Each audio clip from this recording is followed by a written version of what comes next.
গাড়িটা ওখানে সাইড করে লাগা জাতীয় উঠে দিচ্ছি, এর মধ্যে ম্যাজিস্ট্রেট সরাসরি 4 কনস্টেবল নিয়ে এসে আমাকে গাড়ির তুনটাই না নামায়া গড়গড় 1500 টাকা জরিমানা করলো। বললাম যে আমার কাছে তো টাকা নাই, হ্যান্ডক্যাপ দিয়ে নিয়ে গাড়ি দিতে। ওই যে ওখানে সাইড করে লোক উঠাই দিচ্ছি, আমাকে নিয়ে গাড়িতে তুলে হ্যান্ডক্যাপ দিয়ে বসাতে, তারপরে থানায় নিয়ে যাবো। আমি বসে আছি।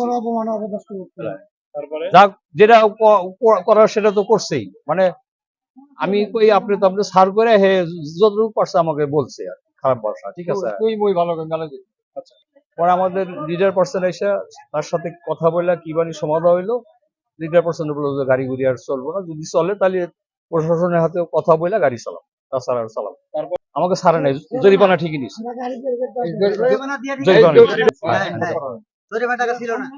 অবরোধ আমরা আর গাড়ি গুড়ি চালাম না, গাড়ি চালানো বাদ দিলাম।